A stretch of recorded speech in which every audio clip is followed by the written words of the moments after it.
Allez, let's go, guys. Épisode numéro 3 de Zéro à Master Closer avec Greg. Greg, comment tu vas aujourd'hui?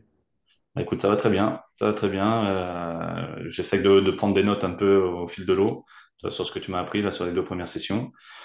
Pour le coup, je rapprends à faire travailler mon cerveau car, comme tu peux t'en douter, ça fait un petit moment que je l'ai pas fait bosser, donc écoute, je le reprogramme pour plus avoir peur et puis bosser quoi. Yes. Nice. Bah, justement, c'est le sujet d'aujourd'hui, les peurs. Bon, ça, c'est gros banger, hein, là, ce que je vous partage.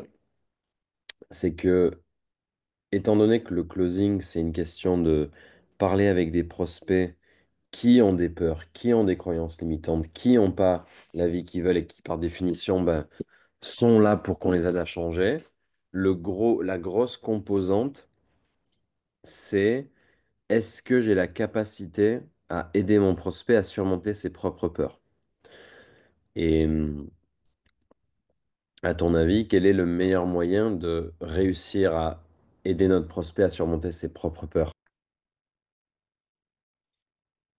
Ben, déjà, c'est de le mettre en confiance déjà.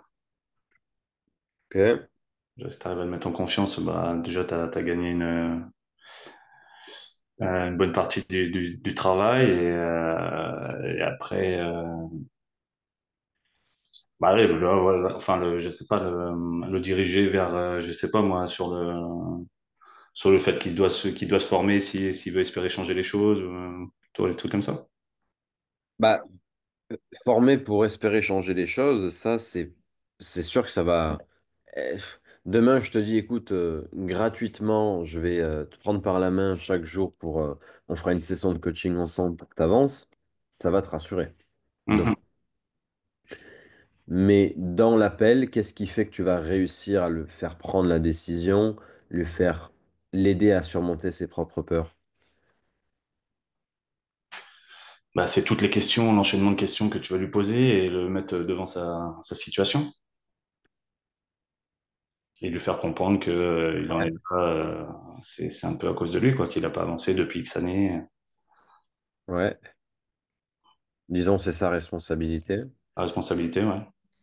Ouais. Et en fait, hier, on a parlé de la congruence, je sais pas si tu te souviens. Ouais, c'est ça, ouais. Oui, Bah, je en viens. fait, ça fonctionne aussi pour les peurs, la congruence. Pourquoi? Parce que qu'est-ce qui se passe si Greg, il parle à des prospects, mais lui aussi, il a beaucoup de peurs qu'il n'a pas réussi à surmonter? Bah, c'est sûr que si tu fais pas ce que tu dis aux autres de faire, c'est pas cohérent. Et si toi derrière, enfin, t'as peur et que t'as pas confiance en toi, c'est compliqué de faire passer le message. Ouais. Donc, je vous partage un truc profond là ici. C'est qu'en fait, on est tous le résultat de nos traumatismes enfantins et de nos récompenses. Donc ça veut dire quoi?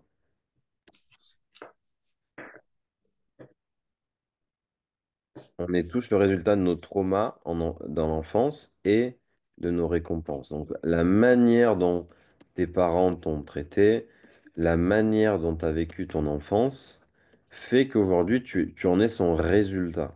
Est-ce que ça fait du sens? Ouais. Ce qui veut dire quoi? Ce qui veut dire que ben, on a tous eu en effet une enfance un peu différente, on a chacun certains petits traumas, on a eu certaines récompenses entre guillemets, win, etc. quand on était petit. Et en fait, il y a beaucoup d'adultes qui grandissent en ayant des peurs qu'ils ont depuis petit, des manques de confiance qu'ils ont depuis petit, des croyances limitantes qu'ils ont depuis petit. Par exemple, quand tu nais dans une famille bah, très pauvre, on va pas tourner autour du pot. Quand tu es dans une famille très très pauvre, où chaque centime compte, où chaque fois qu'on va faire les courses, bah, ta mère elle te dit ouais, combien il a coûté le jambon, combien il a coûté ci, que chaque centime compte, bah, ça va te marquer. Et ça va jouer sur ton cerveau, etc. Et pareil, si tu es dans une famille riche. Donc, et pourquoi je vous parle de ça? C'est pas pour flexer, c'est parce qu'en fait, étant donné qu'on a tous des traumas et qu'on est tous le résultat des deux cumulés, trauma plus récompense, eh bien en fait, il faut, à un moment donné, faire un trait sur ça et dire, OK, je vais surmonter mes traumatismes et mes peurs que j'ai depuis tout petit, parce que si je le fais pas, je serai jamais la personne que je souhaite devenir et je serai jamais un leader, en fait, tout simplement. Et en fait, si tu regardes les personnes qui sont des super gros entrepreneurs, des gros leaders, des gars très charismatiques, des super conférenciers, etc., etc., si tu regardes dans la plupart des cas, ils ont des vécus difficiles, c'est-à-dire qu'ils ont eu des vies pas faciles, mais ils ont surmonté ça, ou ils ont utilisé ça comme une force, tu vois? Et alors là, il y a une question qui va te venir, c'est, ok, mais moi, par exemple, je prends mon exemple à moi, j'ai pas eu une enfance difficile. Mes parents m'ont aimé, j'ai eu l'amour d'une père et d'une mère, j'avais un petit frère, ça se passait très bien. Donc j'ai pas vraiment de gros traumas. Et du coup, comment est-ce que je peux faire pour surmonter les traumas que j'ai pas et l'utiliser comme une force? Bah, il faut que je sois drivé. C'est pour ça que la première chose qu'on a vue lors de l'épisode 1, c'était au final, quelle est ta mission? Pourquoi est-ce que tu fais ce que tu fais? Parce que si t'as pas vraiment de drive, tu vas juste pas le faire, tu vois. Or, les gens qui ont des traumas, les gens qui ont souffert, les gens qui n'ont pas eu une vie simple, bah eux, leur pourquoi, ils l'ont déjà. Leur pourquoi, c'est qu'ils ont eu une vie très compliquée, une vie de merde, et ils ont que deux choix. Soit ils prennent la responsabilité de changer les choses, et on verra juste après comment s'appelle d'ailleurs ce critère, mais soit ils prennent la responsabilité de changer les choses, et parce qu'ils veulent plus, et ils se donnent pas le choix, soit ils acceptent leur destin et ils finissent bah, pas forcément heureux et avec une vie un peu traumatisante, tu vois. Ils gardent leur trauma toute leur vie et toute leur vie, ils subissent leur vie. Donc, quelle est la chose pratique que Greg, là, tu peux faire? Ça va être de juste réflexion sur toi-même et ton passé en mode est-ce que j'ai des gros traumas, que ce soit dans mon enfance ou dans les années qui ont passé, les dizaines d'années qui ont passé? Est-ce que j'ai des gros traumas qui aujourd'hui me font peur, auxquels je pense, qui m'empêchent d'être le Greg qui pourrait aider un tas de monde à changer, qui pourrait aider un tas de monde à prendre le taureau par les cornes, faire les choses, etc. Parce qu'à la fin de la journée, si tu fais pas une introspection sur tout ça, eh bien, ce qui va se passer, c'est que lorsque tu vas être face à des prospects qui ont des peurs, qui ont des grosses croyances limitantes, bah, tu arriveras juste même pas à les détecter parce que bah, tu as les mêmes, tu as exactement les mêmes traumas, les mêmes peurs, les mêmes fausses croyances. Tu vois? Mhm. Donc, c'est un truc sur lequel je peux pas t'aider en direct. Ça va être à toi de réfléchir à quels sont les traumas que j'ai, qu'est-ce que je peux faire pour soigner ça au plus vite. Parce qu'à la fin de la journée, je veux pas que ça soit un fardeau, je veux pas que ce soit un boulet. Je veux m'en libérer, me libérer de ce boulet pour devenir le grec 2.0 qui je ressens que je peux réellement devenir si j'avais pas ces peurs et ces traumas. Est-ce que ça fait Et, du sens? ouais, si ça me parle, mais du coup, toi, en conseil, s'il y a des traumas, comment tu te libères de ces traumas en l'espace de peu de temps? Euh, Bah, déjà, c'est de les notifier, de mettre un doigt dessus. Ok, Mhm. j'ai peur de ci, peur de ça. Donc, je te donne des exemples concrets. Imaginons, tu as été abandonné. Ok, il y a beaucoup de gens qui subissent des abandons de père, mère, etc. Tu as été abandonné et depuis petit, bah, manque de confiance en toi. euh, Tu te fais toujours assez petit, t'as peur de déranger, t'as peur d'exister en fait, tout simplement. Bah, il y a un moment donné où il va falloir, alors, tu peux faire des thérapies, ou tu peux juste, par exemple, j'avais un de mes mentors, moi, ce qu'il a fait, c'est qu'il avait été abandonné par son père et jusqu'à 21 ans, il avait été traumatisé par ça, jusqu'au jour où il a appelé son père, il lui a dit, écoute, tu nous as abandonnés, jusqu'à présent, ça m'a mis, ça m'a vraiment impacté, mais à partir d'aujourd'hui, je veux plus que ça m'impacte et, et je veux plus entendre parler de toi, ou du moins, voilà, je veux plus que tes actions que tu as fait dans le passé, que tu nous as fait subir à moi et mon petit frère, je veux plus que ça nous impacte et que ça nous empêche d'être les hommes qu'on pourrait être. Et en fait, il lui a juste dit, en fait. Et juste le fait de verbaliser ça, il a fait un trait dans le sable sur son père et il est passé à autre chose et il a réussi à s'émanciper. Donc c'est un exemple, tu vois. Ok, ouais. Ça pourrait être faire une thérapie, ça pourrait être moi, par exemple, je suis pas du tout là pour donner des conseils, c'est pour ça que c'est compliqué d'en parler, mais moi, par exemple, je me suis jamais fait soigner par un médecin tel qu'il est. Depuis bébé, je me fais soigner par une homéopathe uniciste. Donc, qu'est-ce que c'est? C'est une dame qui, en fonction de ce qui se passe dans les mois antécédents dans ta vie, que ce soit des accidents ou juste la vie normale, la routine, elle va te donner un remède. C'est purement énergétique. C'est un remède qui va te rééquilibrer, te remettre sur le bon chemin, entre guillemets. Ok. Tu vois. Et ça m'a aidé de ouf, quoi. C'est ce qui fait que je suis quasiment jamais tombé malade quand j'étais. Enfin, je sais pas, j'ai dû tomber 10 fois malade dans ma vie, même moins.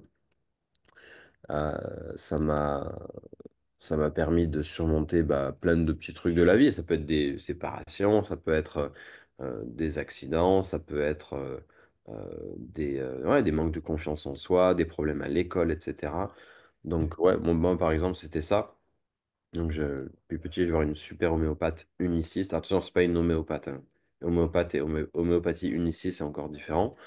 Euh, mais je te dis, ça peut être ça, ça peut être parler avec un proche qui tu ressens pourrait t'aider. Ça pourrait être, ça pourrait être, ouais, juste écrire, verbaliser certaines choses, etc. Mais voilà, d'abord, il faut identifier. Et puis, euh, et puis voilà, y aller petit à petit. C'est pas un truc qui va se faire en une semaine. Ouais. Mais déjà, les identifier, se dire, OK, ça, ce manque de confiance pourrait m'empêcher en effet, d'être le grec 2.0 et de détruire toutes mes croyances limitantes, etc. Ok. Et il y en a, ça va juste être le mindset de pauvres que leur ont inculqué leurs parents, tu vois. Ça peut juste être ça. Moi, j'ai un ami à moi qui est aujourd'hui mon associé, je vous partage ça rapidement. Il est né, il a grandi dans une famille vraiment pauvre, tu vois. Et en fait, ce qui s'est passé, c'est il a été pris en club de foot assez rapidement et à très bon niveau, puisqu'il a joué, il a même joué face à Cristiano Ronaldo en Ligue, je crois que c'était en Ligue Europa ou un truc comme ça. Et bon, jusqu'à qu'il se blesse, ou qu'il a eu un problème de santé, mais et aujourd'hui, il est multimillionnaire. Alors, littéralement, il est multimillionnaire. Ce qui fait qu'il a réussi à changer, c'est que il s'est extrait de sa famille qui avait vraiment un mindset. Et encore aujourd'hui, ils ont un mindset vraiment extrêmement pauvre. Par exemple, ça lui arrive d'envoyer des 10 000 € à sa mère, et puis elle les épargne, elle fait rien avec. Donc, ce mindset-là, ça s'appelle le scarcity mindset. On l'a tous. En anglais, on appelle ça le scarcity mindset. Scarcity, c'est quoi? C'est la peur. C'est la peur du manque, la peur de perdre, la peur de... C'est un des pires états d'esprit, des pires croyances qu'on peut avoir. Tout le monde l'a. Moi, je l'ai, mais à plus ou moins différents degrés. Tout le monde a un scarcity mindset parce qu'on a tous peur. L'être humain est tous les êtres humains, qu'ils soient milliardaires ou pauvres, ils sont tous souffrants à l'intérieur d'eux-mêmes. On a tous des peurs intrinsèques. La scarcity, c'est un mindset qu'il faut identifier et se dire, OK, là, je suis pas dans l'abondance, je suis dans la peur, je suis dans le manque. Et ça, c'est pas bon. Et les pauvres en général, c'est le gros caractère mauvais qu'ils ont qui les empêche de grandir. C'est la scarcity, c'est la peur du manque, c'est c'est ce côté je garde l'argent pour moi, je le dépense pas, j'économise le moindre centime, etc. C'est l'opposé de l'abondance. Hmm. Scarcity slash abondance. Ok, le scarcity, c'est je comprends pas que en investissant en moi, je vais avoir plus. C'est un peu comme un pot de fleurs que je vais arroser. L'abondance, c'est peu importe ce qui se passe, je sais que ça va venir. On va m'aimer, je vais avoir de l'argent, les choses vont venir à moi. Tu vois, abondance, Scarcity, c'est l'opposé. Rien va se passer. Ah non, fais pas ça, c'est mauvais, etc. Le Ok. mindset du pauvre, de toute façon, bah, Ouais. tu connais. On a tous vécu ça. Donc ouais. Donc, identifie deux, trois blocages que tu peux avoir. Moi, par exemple, je sais que j'ai encore un scarcity mindset. Que ce soit pour, par exemple, dépenser en pub. C'est tout con, hein, mais par exemple, dépenser en pub, je sais que ça me fait peut-être encore un peu peur de dépenser en pub. Je devrais dépenser plus. Euh, bon, il faut que derrière, j'ai les process, etc. Donc, c'est des trucs tout cons. À l'inverse, j'ai d'énormes facilités à investir. C'est-à-dire que quand j'ai de l'argent, jamais il reste sur mon compte en banque, mais il va toujours partir dans des investissements. Mais je peux être plus sur les crocs, sur des trucs un peu plus bateau, quoi. Euh, Ok. et du coup, j'essaye de travailler parce que je sais que ça peut me bloquer d'être justement dans l'abondance et d'attirer le succès que je pourrais réellement avoir, quoi. Donc, euh, donc voilà, on va passer ça, mais sache que surmonter tes propres peurs assez rapidement pour pouvoir aider les autres à surmonter les leurs, c'est top. Et de toute façon, on va en reparler aujourd'hui. Alors, euh, je réfléchis. Est-ce que tu avais des questions par rapport à ça? Non, non, non, non, c'est bon, ça va. Après, si juste par rapport au Scarcity, bah, c'est sûr qu'après, quand tu as des enfants et tout ça, tu es quand même obligé d'avoir un peu une épargne de sécurité. Tu peux pas tout dépenser non plus dès que tu as un peu d'argent, quoi. Donc, Et ça touche pas la scarcity. Ça, c'est encore autre chose. ah, ok. Scarcity, je te dis, c'est purement l'inverse de l'abondance. Tu peux avoir zéro sur ton compte et être abondant. Mhm. Tu peux avoir 100 euros sur ton compte et être extrêmement abondant et être en mode non, mais je m'en fous, l'argent va venir, Ouais, je suis bien comme ça, j'aime ma vie comme ça. Tu peux être comme ça. Ou à l'inverse, tu peux avoir 10 000, 20 000, 30 000 euros sur ton compte et être en mode ouais, non, il faut pas que je dépense d'argent, l'argent, il faut que je le garde, etc. Donc, tu vois, ça n'a pas vraiment de rapport avec le montant que tu as sur ton compte. mhm. Ok. C'est plus la manière dont tu vois les choses. Un pauvre, d'ailleurs, le broke mindset, dont je parle souvent, quand on dit quelqu'un, ouais, c'est un broky, c'est pas une question d'argent, hein. Enfin, un petit peu, mais pas seulement. Le broky mindset, c'est le mindset du pauvre. C'est aussi simple que ça. Ça veut pas dire que t'es pauvre financièrement. Il y a des gars, ils sont millionnaires, ils ont un broky mindset. Broky, c'est un état d'esprit. Moi, il y a 3 4 ans, quand j'étais dans un Airbnb à 500 euros le mois, à deux, donc 250 euros par personne, à côté des indigènes dans la jungle colombienne, j'étais broke, mais j'avais pas un broky mindset.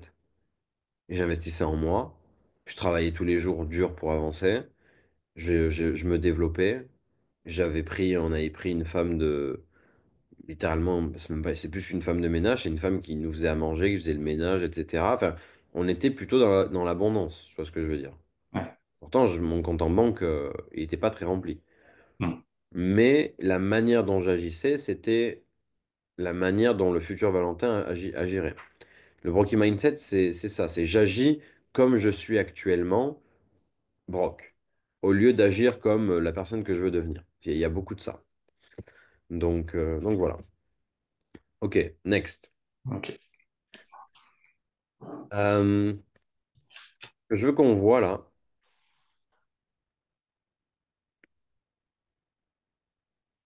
Alors, juste pour finir avec les croyances, on va rapidement voir les croyances et après un truc. Je montre un truc tout bête sur les croyances. J'ai un pote à moi qui a closé sur le marché américain et je vous parle de closing là parce que bon, on est dans le closing, mais j'aurais pu vous parler d'autre chose. Il closait sur une offre e-commerce. Ok, donc c'était on aide les gens à lancer un business e-commerce, une marque. Ils aidaient les gens à lancer une marque en ligne. C'est un des meilleurs programmes aux États-Unis. Ils ont fait des 1 million d'euros par mois de chiffre d'affaires, etc. Et mon pote, lorsqu'il a closé là-bas sur cette offre américaine, il s'est dit, attends, comment c'est possible qu'un gars clique sur une pub un jour et demi après, voire quelques heures après, ils sont en appel avec moi et ils prennent de sa poche 10 000 $ et les investissent dans notre programme. Genre pour lui, c'était impossible. C'était littéralement impossible. Ok? Il en a discuté à son sales manager et son sales manager lui a dit ça. Il lui a dit, écoute, ben, je comprends que tu aies cette croyance, c'est OK. Sache que moi, il y a 2 ou 3 ans, je sais plus, je crois que ça fait 3 ans, j'ai j'ai fait ce que tu es en train de te dire qu'il est impossible de faire. C'est-à-dire que j'ai cliqué sur une pub, je suis arrivé sur un appel. Le closer, c'était Cole Gordon. Cole Gordon, c'est un des plus gros coachs closing sur le marché américain. Et dis-toi qu'il m'a closé et en effet, j'ai sorti la carte de crédit et j'ai envoyé 8 ou 10 000 balles comme ça. Or, ça faisait 24 heures ou 48 heures, je connaissais l'entreprise. Et en fait, quand il a dit ça à mon pote s'est dit, OK, mais en fait, c'est possible. C'est juste que moi, vu que je serais incapable littéralement de faire ça, j'y crois pas. Hmm. Je vois pas comment c'est possible de faire ça. Parce que lui-même, il avait jamais fait ça. Lui-même, la dernière fois qu'il avait dû prendre une décision à 1 000 euros, il avait mis 2 semaines ou 3 semaines à prendre la décision à 1 000 euros. Pas à 10 000 euros, à 1 000 euros. Donc, quelqu'un qui prend 10 fois plus grosse décision et qui prend une décision instantanément, c'était peut-être 100 fois éloigné de ce que lui il connaissait et ce qu'il pensait faisable, être faisable. Donc là, tu vois, Greg, comment est-ce que nos croyances peuvent nous paralyser dans certaines situations. C'est sûr. Si tu démarres l'appel et que tu dis, OK, enfin, cette personne-là, je vois difficilement comment elle peut investir tout son argent à la fin de l'appel ou la somme totale de ce qu'on lui demande à la fin de l'appel, bah, je te garantis que en effet, ça va pas arriver. C'est un peu comme si tu penses tout le temps aux objections. Si tu penses tout le temps aux objections, bah, je te garantis que tu vas tout le temps en avoir. Hmm. Par contre, si tu oublies que les objections existent et que tu fais tout pour pas en avoir, parce que tu as des vraies discussions avec tes prospects, bah, à la fin de l'appel, tu n'auras pas d'objection. La seule objection que tu auras, c'est Code Greg, j'ai envie de le faire. J'ai juste pas l'argent, les 3 ou 4 000 euros que tu me demandes. Voilà, comment est-ce qu'on peut s'arranger financièrement? Mais c'est pas une objection, c'est juste de la logistique. Tu vois? Ok, ouais. Disons qu'il faut être. Donc, tes croyances forgent le monde dans lequel tu vis, malheureusement. C'est pour ça que lorsque tu démarres un appel, il faudra être le plus possible, le plus loin possible du Greg que tu as été pendant les dernières années. Et être le Greg 2.0 qui est ouvert d'esprit, qui attend rien, pas de croyance, il s'en fout. Il n'est pas là pour faire une vente, il est juste là pour avoir une discussion sans bullshit et honnête avec son prospect, voir s'il peut l'aider et il se passera ce qui doit se passer, tu vois. Ok. Cool. Donc maintenant, voyons quels sont les 3 plus gros caractères, les trois gros, comment on peut appeler ça? On va appeler ça des piliers, les 3 piliers de la maîtrise de soi en tant que closer. Alors d'habitude, il y en a 8, mais je vais pas donner les 8 parce que c'est trop avancé et ça sert à rien d'avoir les 8 de suite. Ça, je le donne dans l'accompagnement. 3 piliers de la maîtrise de soi. Je vais te donner les principaux à avoir qui vont vraiment te donner un gros levier dans tes appels et en toi-même en tant qu'humain, tout court. Selon toi, donne-moi un acteur ou je sais pas, un gars connu que tu adores. Ça peut être un super-héros, ça peut être peu importe. Non, en ce moment, je regarde bien, c'est Anthony Bourbon. Ok, intéressant. Alors, compliqué, ça va être compliqué comme ça de faire l'exercice avec Anthony Bourbon, mais ok, on va essayer. Quel est selon toi les gros piliers dans la vie d'Anthony Bourbon qui fait qu'il a une maîtrise de soi la plus complète possible, qu'il a eu le succès qu'il a eu, qu'il est entrepreneur à succès. Selon toi, quel est le premier pilier qu'il applique dans son quotidien pour être comme ça? Ah, c'est que lui, déjà, il est parti de rien, voilà, il a galère toute sa vie, donc c'est lui qui a tout construit. Après, le plus gros pilier, bah, il s'impose une routine quotidienne. Alors, ouais, c'est des choses plus deep, hein. C'est des Ouais. choses comment dire? C'est des choses qui s'imposent à lui-même, tu vois, à son propre caractère. C'est pas des choses externes comme la routine, il fait du sport ou des choses comme ça. Des Hum, trucs plus comme ce qu'on a vu durant les 2 premiers épisodes. hum. Ok, prenons un autre gars qu'Anthony Bourbon. Quel serait euh, le critère numéro 1 de la maîtrise de soi de Bruce Lee, par exemple? Et tu rigoles, mais je pensais à lui en plus. Ouais, Préparation mentale? ouais. Ouais. Plus deep que ça? Plus profond, plus... Hum, je sais pas, j'appelle un ami là. Ok. Alors, je vais te donner les trois qui vont s'appliquer le plus à toi pour le closing, ok? Il y en a d'autres qui s'appliquent à la vie en général, mais je vais pas te les donner. Le but, c'est pas de pousser trop loin non plus. Le premier, ça va être radical ownership. Je te l'écris.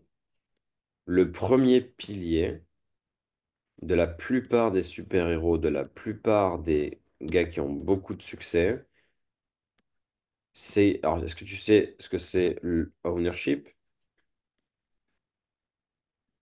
Non. en anglais? Moi, tu sais, moi j'ai arrêté l'école il y a longtemps, donc Ok. Donc, ownership, c'est responsabilité. Owner, c'est moi, c'est propriétaire. Ownership, c'est responsable. Radicalité, responsabilité radicale, ça veut dire en français. Responsabilité radicale. Pourquoi est-ce qu'on utilise ça? Parce que le but, c'est de dire tout ce qui m'arrive est en mon pouvoir. C'est de ma faute. Ok? Donc, c'est pas. Et c'est radical. C'est pas juste les résultats en closing de Greg qui sont sa responsabilité. Non. C'est sa santé. C'est comment est-ce que ses enfants sont éduqués. C'est ô combien est-ce que ta femme t'aime ou pas. C'est comment est-ce que tu manges. C'est est-ce que tu vas au sport. C'est combien tu as d'argent sur ton compte en banque. Tout ça, si tu prends responsabilité sur tout ça, tu seras, tu prendras une responsabilité radicale. Ok? Il n'y a pas un truc qui ne dépend pas de toi. Tout est responsable. Tu es responsable de tout ce qui t'arrive. C'est ça, radical ownership. Ok? Est-ce ok. que tu as des questions sur celui-là? Mais ça, je trouve ça tout seul, hein. Ouais, celui-là, ils sont tous un peu chauds, mais Je trouve ça donc celui-là est extrêmement important. Greg, vraiment, c'est en mode, ok, vas-y, je suis pas où je veux, mais je peux changer les choses. J'ai pas le physique que je veux, je peux changer les choses. J'ai pas la relation que je veux, je dois être la personne qui doit changer les choses. Je te partage un truc perso. Actuellement, avec ma copine, donc ça fait 3 ans qu'on est ensemble. La majorité de notre relation, on l'a vécue à distance. Au moins 60%, même si c'est pas 30, 70. Et aujourd'hui, je me rends compte là, ces derniers jours que je suis 100% responsable du fait que euh, en fait, j'aurais pu faire en sorte qu'on soit beaucoup plus ensemble, mais je ne l'ai pas voulu. Et donc, j'ai 100% la responsabilité de la relation que j'ai avec elle aujourd'hui. Donc, je vais faire en sorte que ça change. Faire en sorte d'être plus avec elle, faire en sorte d'être plus présent, de me fixer plus d'horaires euh, et de me concentrer un peu plus sur ma relation si je veux que ça continue. Parce que sinon, ça continuera pas. Et ce sera Ouais, 100% ma responsabilité. ok. Donc, radical ownership dans tous les domaines de la vie. Ok? Responsabilité, responsable dans tous les domaines de ta vie. Super important. Il n'y a pas un truc sur lequel tu dis c'est la faute des autres. Très important. Pourquoi? Parce que à partir du moment où tu comprends ça, tu vas pouvoir appliquer ça avec tes prospects et leur faire comprendre ça. Deuxième critère, qu'est-ce que tu as besoin en tant que closer de maîtriser? On en a déjà parlé, j'ai fait allusion même il y a 10 minutes à ça, quand tu es en appel. Quel est le truc que tu as besoin d'appliquer dans tes appels? ou même dans ta relation, quand tu es avec une femme, Bah, c'est de comprendre la personne d'en face. plus deep. C'est un trait de caractère. Hmm. Compréhensible, ça serait. Mais c'est pas celui-là. Parce Ouais, je qu'on te n'est pas comprends. là pour être compréhensible. Enfin, si, évidemment, mais on est là pour écouter, etc. À l'écoute, ça pourrait être un signe, mais on ne pourrait pas l'appliquer, par exemple, à un super-héros ou à Bruce Lee. Or, c'est des trucs comme ça. Bruce Lee, il a radical ownership. Qu'est-ce qu'il a d'autre comme critère qui peut s'appliquer au closing, par exemple?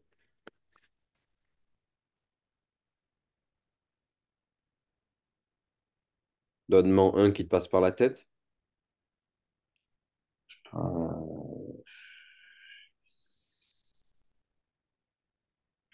vois pas, là, tu me prends un peu de cours. Bah, il inspire, je sais pas moi, il inspire ouais, il inspire la confiance. Enfin, non, mais ça tourne pas autour de ça. Donc, Ouais, ça pourrait être ça. Bah, je te le ouais. donne, c'est en anglais, je te le donne, après je te le traduis. Donc, c'est non neediness. La neediness, c'est l'attachement. Ne pas être attaché. Être détaché, du coup, puisque c'est l'opposé. Ok, donc et ça, c'est un des piliers numéro un. J'aurais pu le mettre en premier. Critère numéro un de la vie en général, ne pas être en scarcity, du coup. On a parlé de la scarcity tout à l'heure, mais en fait, c'est ça.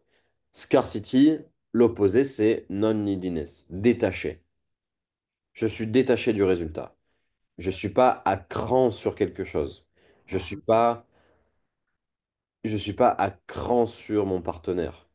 Je suis détaché. C'est-à-dire qu'elle n'a pas de contrôle sur moi.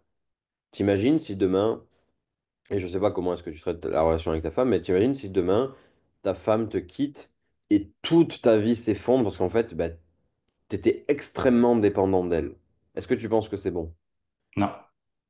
Voilà. Bah, le détachement, c'est ça. C'est j'aime ma femme, mais c'est pas elle qui contrôle ma vie et c'est pas elle qui.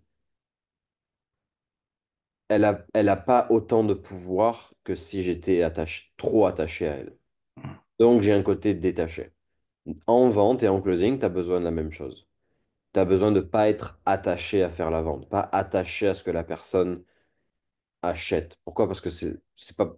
Elle va pas acheter parce que tu es attaché à la vente. Elle va acheter au contraire parce qu'elle voit que tu es là pour l'aider et que qu'elle prenne la décision d'acheter ou pas, c'est pas ton problème.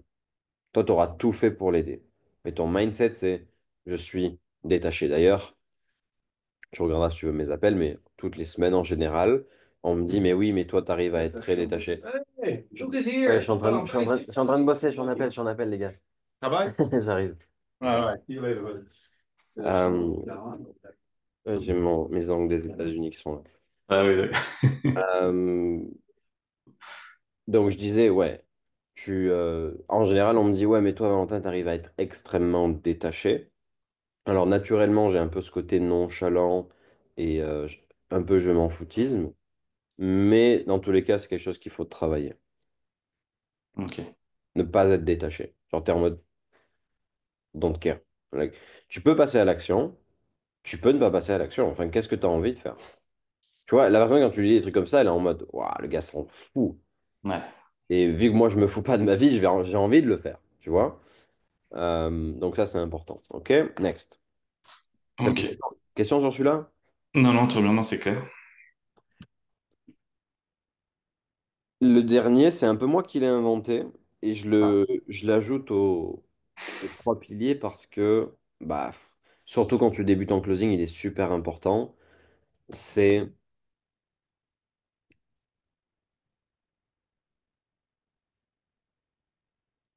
je vais l'appeler comme ça, accepter, c'est accepter l'adversité slash le rejet.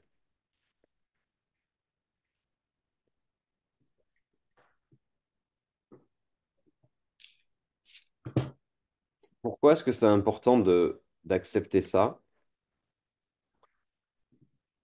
la vente, c'est un game dans lequel les gens, ils vont pas toujours vouloir acheter. Les gens vont pas, que tu vas avoir en face de toi, ils vont pas tout le temps te dire oui, oui, j'ai envie d'acheter ton truc. Ils vont te rejeter, ils vont parfois ne pas te respecter, ils vont. Euh, Salesman, c'est dur, c'est un métier dur et c'est pour ça que bah, tout le monde n'est pas fait pour ça et que tout le monde n'y arrive pas. C'est aussi pour ça que c'est bien payé. C'est parce que quand tu y arrives, tu es bien payé.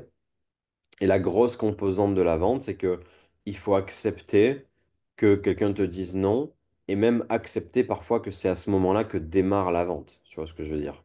C'est à partir du moment où le gars te dit ouais, non, j'ai envie d'y réfléchir, parfois que l'appel commence réellement. Parce que c'est là où il va falloir être bon et faire passer la dernière ligne et le faire passer à l'action. Tu vois ce que je veux dire? Et si le gars est dans cette optique-là, tu arrives à le faire changer d'avis? Bien Ouais. sûr, Ouais, bien sûr. ok. Combien de personnes m'ont dit je dois y réfléchir ou je ne prends pas de décision comme ça. Aujourd'hui, je vais pas prendre de décision et ils sont passés à l'action. Ça, on le verra plus tard. Ouais, ouais. Mais accepter l'adversité et le rejet, ça veut dire quoi? Ça veut dire que tu vas pas te braquer quand on va te dire non. Je Mm. vois ça un peu comme quand Bruce Lee dans, je sais plus, Dragon, je sais plus dans quel film, il arrive face à Siga et il est en mode, ok, je peux me faire défoncer, mais non, en fait, c'est maintenant que je dois être bon, tu vois. Bah, il accepte l'adversité, il accepte le fait que ça va être dur, il accepte le fait que on lui dit non, entre guillemets, ou qu'il va se faire rejeter, par exemple. Donc c'est pour ça que je voulais ajouter celle-là, Ok. que il va falloir que tu sois familier avec l'adversité, familier avec le fait, l'environnement un peu plus hostile, tu vois ce que je veux dire. Mm. Ok, la bonne nouvelle, c'est que moi, je t'apprends à créer un environnement viable et dans lequel tu vas pouvoir naviguer. L'environnement serait hostile si tu démarres l'appel, tu parles 5 minutes avec ton prospect, tu le pitches et il te dit non, c'est trop cher. Là, tu te crées un environnement hostile parce que ça va être très compliqué de surmonter un truc que au final, tu n'as pas travaillé en amont. Nous, on va Mm. travailler les choses en amont. Donc, à la fin, ce sera déjà beaucoup plus simple. Mais il va falloir accepter l'adversité et il ne faudra pas baisser les bras. À partir du moment où le gars te dit, ouais, je dois en parler à ma femme, il va pas Ouais. falloir lui dire, OK, bah pas de souci. Non, il Ouais. va falloir accepter ça et travailler ça. Ok. OK? Yes. Bon, il faut travailler les différentes objections bah, qu'on verra plus tard, comme tu as dit. Ouais, exact. Euh, donc là, on a vu un gros morceau de la partie mentale. Le reste va beaucoup se faire en appel. Dans les prochains jours, semaines, tu vas penser à tout ça, tu vas travailler tout ça. Il reste une dernière composante qui est purement lié au closing et aux appels. Et c'est de la partie, ça fait partie du module mindset. C'est la partie se forcer à faire prendre des décisions à nos prospects. Alors, voyons ça ensemble.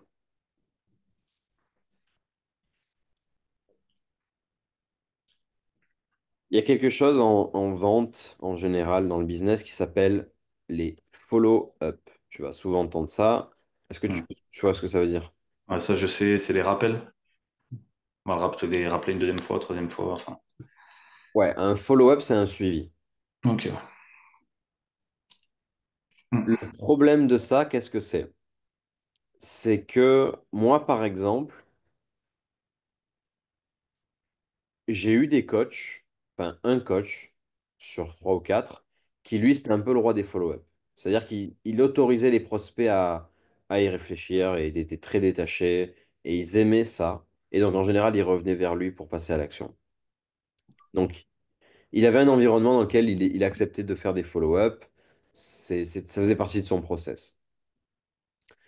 Les autres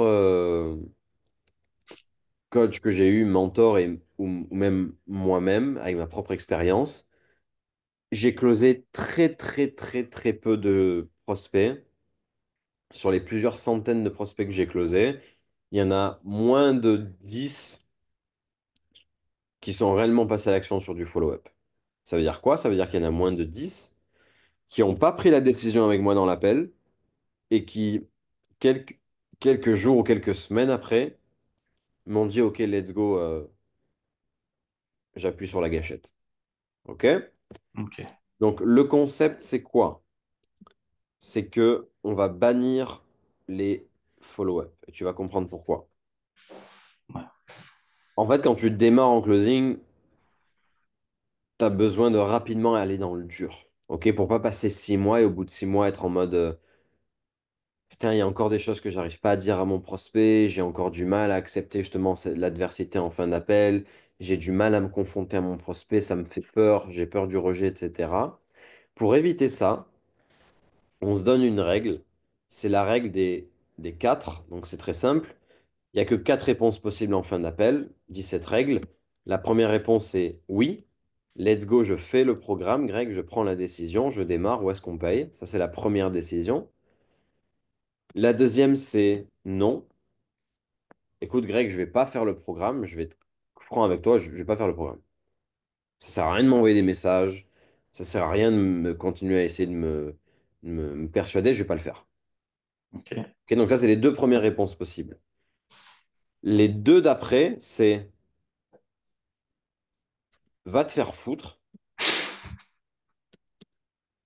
va te faire enculer. Genre, vraiment, tu me saoules. Ok? Ça, Ça c'est la arrive? réponse numéro 3. C'est que la personne refuse d'être challengée, elle refuse tout simplement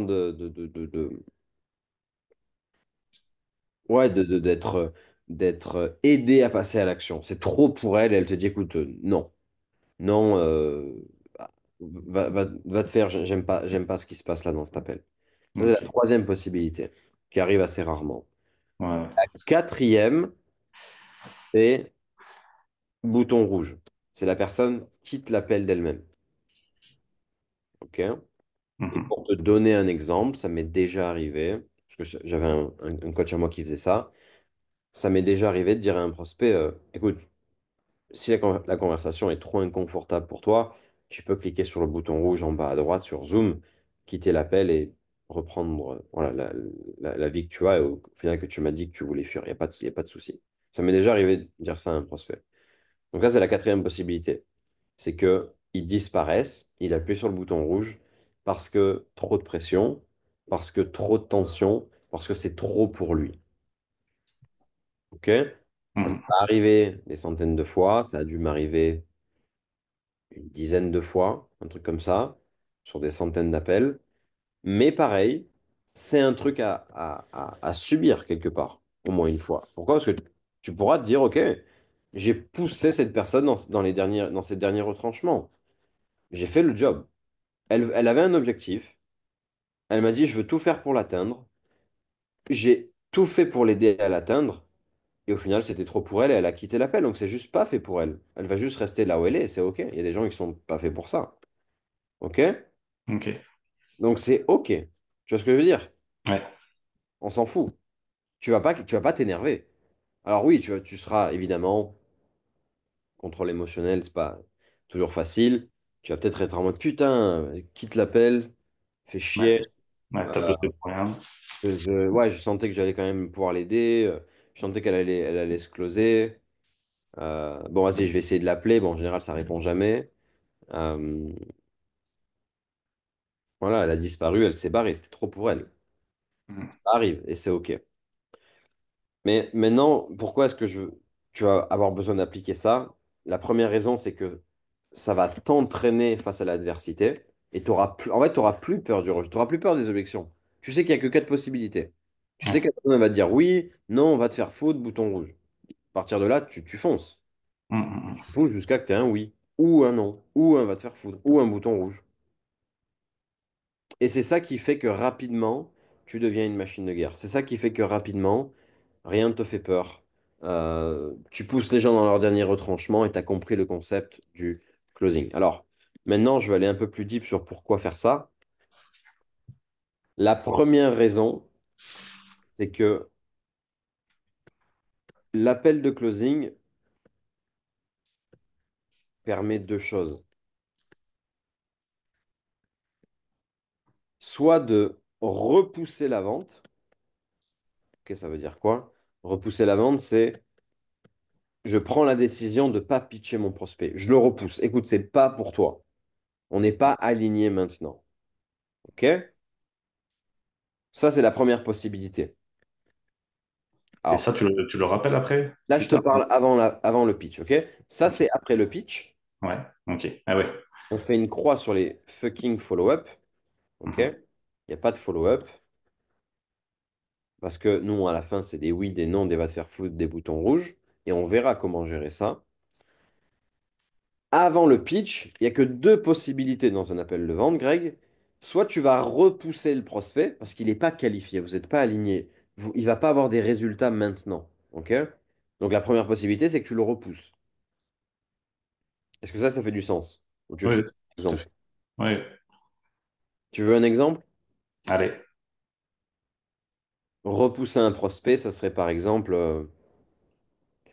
écoute Marie, on a une bonne discussion depuis tout à l'heure, mais avec l'état d'esprit et les croyances que tu as actuellement, ça fait quand même 7 ans que tu m'as dit que tu voulais faire les choses et que tu ne les fais pas.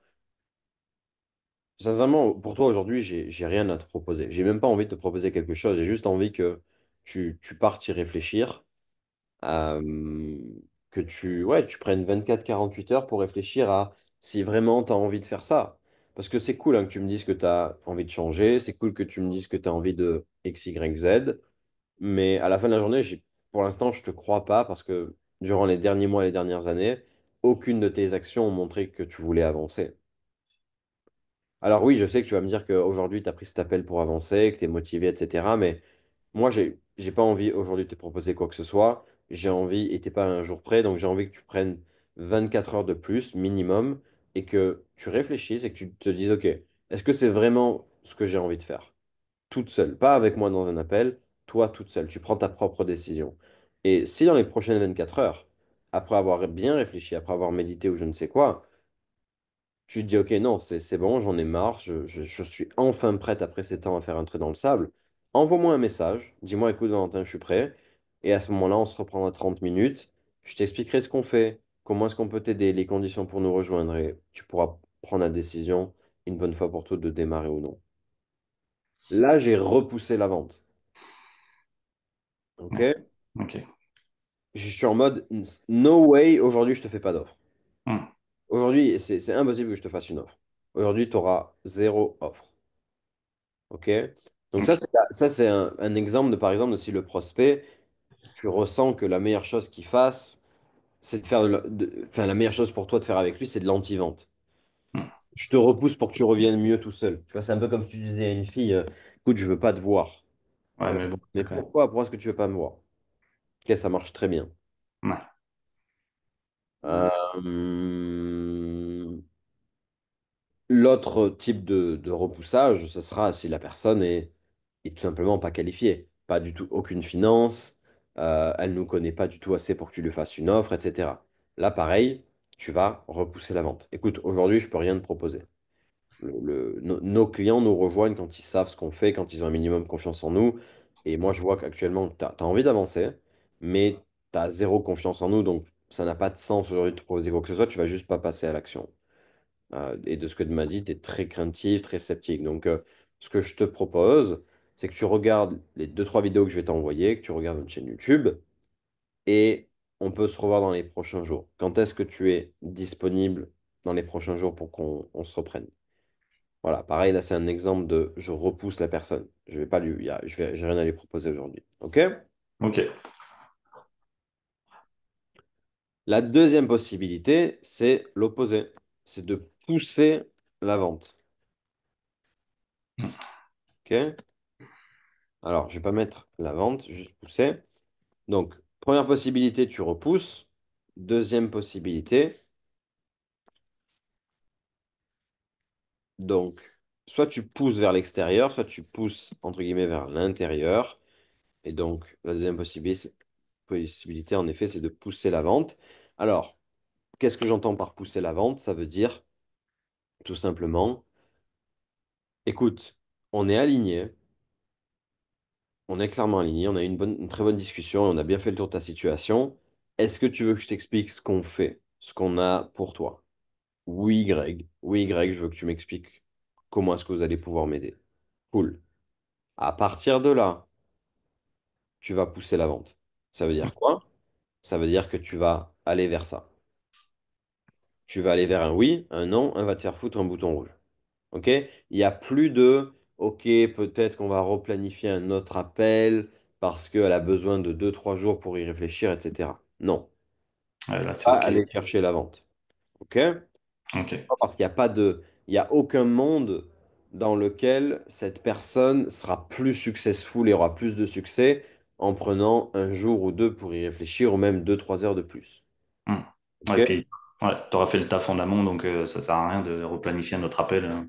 On aura fait le taf en amont, on aura eu la discussion en amont qu'on devait avoir, et aussi on mettra l'urgence nécessaire pour que la personne passe à l'action. Ok, Hmm. donc tu pourras justifier le pourquoi elle doit passer à l'action maintenant, sans bullshit, sans méthode un peu bizarre. On mettra de l'urgence assez naturellement pour que la personne prenne sa décision maintenant. Et prendre une décision, ça peut être quelques centaines d'euros. Mais Greg, réponds à cette question. Est-ce que tu as envie donc, tu fais un appel d'1 heure avec un prospect, peut-être même 1h10 au début, parce que tu n'as pas l'habitude. Et il te dit, écoute, je ne suis pas capable de prendre ma décision maintenant. Est-ce que tu as envie de repasser 1 heure au téléphone et reprendre un créneau dans ton agenda, repr- re-réserver un créneau dans ton agenda et du temps à toi dans ton agenda Hmm. à un prospect qui n'a pas été capable de s'engager même pour peut-être 100 ou 200 euros Ouais. à passer à l'action alors que vous avez eu une discussion sur sa vie, sur pourquoi est-ce que c'était important pour lui, sur pourquoi est-ce qu'il voulait le faire maintenant, et surtout, il t'a confirmé que ce que vous faites, il ressent que ça peut l'aider. Hmm. Donc, avec tout ça, est-ce que tu as envie de repasser 1 heure de ton temps avec un prospect qui n'était pas prêt à mettre ne serait-ce que quelques centaines d'euros sur la table? Non, clairement non. Et au risque en plus d'avoir toujours le même discours, quoi. Tu vois, tu vas pas d'un discours à un autre, d'un appel à un autre, il va pas changer de discours et tu vas répéter les mêmes choses. Donc tu vas repasser du temps pour au final peut-être ne pas faire la vente. Exact. Donc, comme tu le vois, il va juste falloir surmonter ses peurs maintenant, pas demain. Il va falloir l'aider maintenant et avoir la discussion une fois de plus sans bullshit qu'elle a besoin d'avoir et d'entendre pour qu'il passe à l'action maintenant et pas demain. Et c'est vrai qu'à contrario, par contre, il y en a qui aiment bien, enfin oui, c'est ça, il y en a qui aiment bien qu'on les rappelle ou tu vois, qui aiment pas prendre la décision de suite. Donc c'est là où Ouais. c'est. Et on va mettre un moyen en place ensemble pour qu'ils prennent un minimum de décisions de suite. Mm, OK? ok, On va leur faire comprendre que on veut travailler avec des personnes qui prennent des décisions de suite et que ceux qui prennent pas de décisions de suite, on n'a juste pas envie de travailler avec eux. Et si tu es comme ça et que tu as vraiment, vraiment zéro envie de prendre même une décision à 100 euros, bah, dans ce cas-là, tu pourras revenir demain, mais ce sera plus cher, ou il y aura peut-être plus de place, ou il y aura un truc qui aura changé. ok. Ce qui fait que tu peux prendre ta décision demain, mais premièrement, on n'est pas confiant sur le fait que tu vas réussir aussi bien que nos autres clients. Et deuxièmement, bah, tu n'auras pas les mêmes bonus que tu as aujourd'hui avec moi dans l'appel. Voilà. Donc en gros, on mettra de l'urgence pour que la personne n'ait pas trop le choix, entre guillemets, qu'au moins s'engager un minimum à passer à l'action. Sinon, elle a trop à perdre. Ok. Parce que par définition, vos clients qui ont les meilleurs résultats passent à l'action maintenant. Clairement. Entre Hmm. quelqu'un qui te dit let's go, c'est ce dont j'ai besoin, j'y vais, je surmonte mes peurs, et celui qui te dit ah, je sais pas, il faut que j'en parle à ma femme, il faut que je demande à ma tante Jacqueline, il faut quand même que je me pose 48 heures pour être sûr que c'est bien ce que je veux, qui va réussir le plus à ton avis? Celui qui contrôle ses peurs ou celui qui se fait contrôler par sa tante Jacqueline et ses peurs? Celui qui contrôle ses peurs. Oui, 100%. Hmm. Donc, s'il n'y arrive pas, on va l'aider à contrôler ses peurs. Et on va le mettre face au fait accompli de est-ce que tu veux laisser tes peurs continuer à conduire ta vie ou t'en as marre et tu veux reprendre le dessus et comme ça tu peux passer plus de temps avec tes enfants, ta fille, comme tu m'as dit. Et on va juste rationaliser ces peurs pour qu'ils se disent ouais, non, il faut que j'arrête de déconner, quoi. Ouais. Faut Ok. le- Ok. Euh, donc voilà, ok. Le but du closer, c'est de faire prendre des décisions à nos prospects. Et le meilleur moment où il peut prendre sa décision, c'est avec toi dans l'appel, pas en dehors de l'appel. Là, à ce moment-là, il a toutes ses peurs qui reviennent, toutes ses croyances limitantes, tout Ouais. son entourage qui vient l'influencer. Et il y a des moyens d'écarter tout ça pour qu'ils se disent non, non, c'est maintenant que je dois faire les choses. Ok. Ok. Et donc, c'est pour ça qu'on va pas faire de follow-up. Et la bonne nouvelle, c'est que Greg, il va pas avoir à envoyer des messages à des prospects qu'il a eu hier ou il y a 2 semaines en leur disant, Hey, Ludo, est-ce que du coup, tu as bien réfléchi, tu as parlé avec X, Y, Z? Tu n'auras pas à faire ça. Parce qu'ils auront pris une décision dans l'appel. Et ce seront eux qui reviendront vers toi. Ok. Et quand ça arrive, quand le prospect te dira, Écoute, Greg, je comprends ton point de vue et je pense que tu as raison, je devrais prendre une décision maintenant, mais je suis trop. Je suis trop une salope pour prendre une décision maintenant. Malheureusement, je j'arrive pas. Tu pourras lui dire, bah, écoute, pas de souci, c'est OK.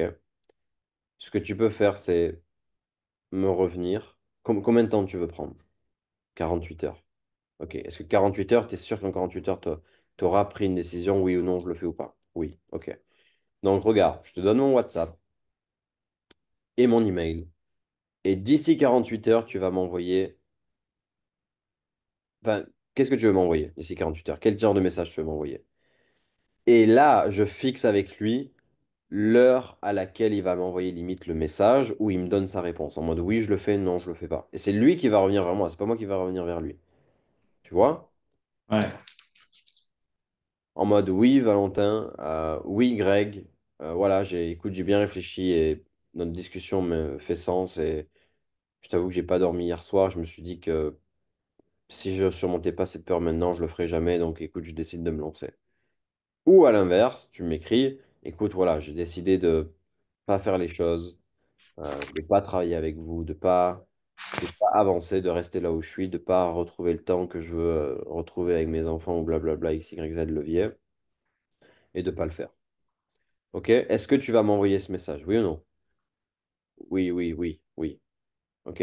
Est-ce que tu vas faire comme les petites fillettes et me ghoster? Non, parce que je vais pas t'envoyer de message, mais est-ce que tu vas par exemple ignorer le truc et faire genre t'as oublié de m'envoyer un message ou non, non, tu vas réellement prendre ton courage à deux mains et envoyer ce message. Non, non, je vais prendre mon courage à deux mains et je vais t'envoyer un message avec ma réponse d'ici 48 heures. Cool. Bah, à très vite alors. Et je finirai l'appel comme ça. Voilà, avant d'arriver à ça, ça va me demander un peu de temps quand même. Ouais. Ouais. Et ouais, Donc, c'est pas facile, mais ouais, bah, par contre, c'est propre, quoi. ouais. Écoute, on est bon pour today. Ouais. T'avais une dernière question? Non, non, ça va, c'est nickel. Allez, cool.